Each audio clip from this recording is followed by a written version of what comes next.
उसने दुनिया के लिए बहुत कुछ हासिल किया था, चमकदार अवार्ड्स, कॉलेज के टॉप सर्टिफिकेट्स और ऑफिस की दीवार पर सजा एम्प्लॉई ऑफ द मंथ का गौरव। लेकिन खुद के लिए उसके भीतर हर रात एक सवाल सिर उठाता, बार बार उसे रोकता, क्या मैं सच में इतना अच्छा हूं?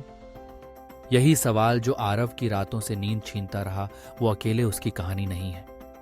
ये कहानी है लाखों लोगों की जो बाहर से कामयाब दिखते हैं लेकिन अंदर से अपनी काबिलियत पर शक करते हैं। ये एक अनकहा डर है, एक छुपा हुआ बोझ जिसे हम समझ नहीं पाते, न दूसरों से कह पाते हैं। इसी एहसास को कहते हैं इम्पोस्टर सिंड्रोम। इम्पोस्टर सिंड्रोम, जब आप अपनी मेहनत, अपनी सफलता को अपना नहीं मान पाते, जब हर तारीफ एक अजनबी सी लगती है और मन में तुरंत एक आवाज आती है, मैंने कुछ खास नहीं किया, शायद मैं तो बस किस्मत से यहां तक आ गया हूं। यह मनोस्थिति हर उस इंसान को छू जाती है जिसने कभी हार देखी हो, जिसे कभी ठुकराया गया हो या जिसने अपनी मेहनत पर खुद ही शक किया हो। जब आपको लगता है कि आप जो कुछ भी हैं वो बस दिखावा है, एक दिन सबको पता चल जाएगा कि आप असली नहीं हैं, आप उस जगह के लायक नहीं हैं, तब आप इस मानसिक जाल में फंस चुके होते हैं। आरव की कहानी भी कुछ ऐसी ही है। एक दिन ऑफिस में उसे सीईओ के सामने अपनी बात रखने का मौका मिला। कांपते हाथ, माथे पर पसीना, गला सूखता जा रहा था। उसके मन में बस एक डर, अगर मैं गलती कर दूं तो, अगर सबको पता चल गया कि मैं उतना स्मार्ट नहीं हूं जितना उन्हें लगता है। इसी डर के साथ वो रात भर जागता रहा, पुरानी बातें याद करता रहा। जब उसे कॉलेज में रिजेक्शन मिला था, जब इंटर्नशिप से निकाल दिया गया था, लेकिन उसने हार नहीं मानी। उसने खुद क्लाइंट्स को कॉल करके डील फाइनल की थी। माँ की तबीयत खराब होने पर भी ऑफिस की प्रेजेंटेशन देने गया था। रात रात भर जागकर असाइनमेंट पूरे किए थे। दिक्कत यही है, इम्पोस्टर सिंड्रोम हमें हमारी ही कहानी भूलवा देता है। हमारी असफलताएं, हमारी मेहनत, हमारे संघर्ष, हमारी छोटी छोटी जीतें सब धुंधली हो जाती हैं और बस एक ही आवाज़ सुनाई देती है, तुम इतने अच्छे नहीं हो। ये सिर्फ आरव के साथ नहीं, हम सबके साथ कभी ना कभी होता है।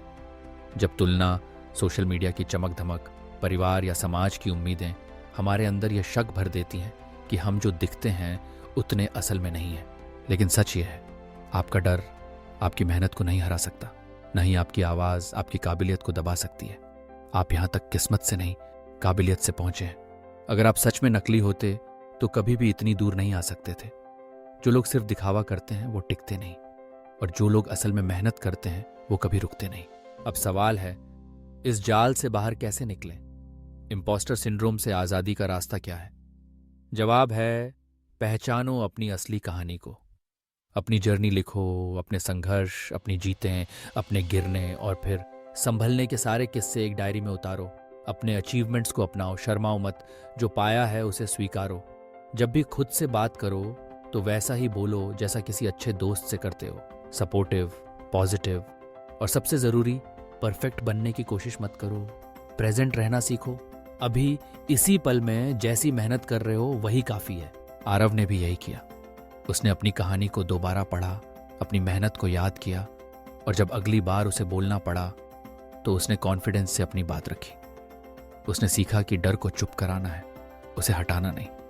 उसने सीखा कि जो भी महसूस होता है वो सच है, लेकिन उसे आपकी मेहनत पर हावी नहीं होने देना है। तो अगली बार जब आपको लगे कि आप उतने अच्छे नहीं हैं, रुकिए, सांस लीजिए और खुद से कहिए, मैं यहाँ तक आया हूँ, इसका मतलब मैं लायक हूँ। अगर ये कहानी आपके दिल तक पहुँची है तो कमेंट में लिखो, मैं असली हूँ, और इसे उन लोगों तक पहुँचाओ जो आज खुद को नकली समझ रहे हैं। क्योंकि याद रखो, तुम काबिल हो, तुम्हारा डर नहीं। अगर आपको हमारा कंटेंट पसंद आया हो तो कृपया हमारे चैनल को लाइक और सब्सक्राइब करना ना भूलें। आपकी एक छोटी सी प्रतिक्रिया हमें और भी प्रेरित करती है कि हम आपके लिए और बेहतरीन वीडियो बनाते रहें। आपके समर्थन से हमें आगे बढ़ने की ताकत मिलती है और हम नई नई जानकारियाँ और कहानियाँ आप तक पहुँचा पाते हैं। जुड़े रहिए, सीखते रहिए और हमारा साथ देते रहिए। धन्यवाद।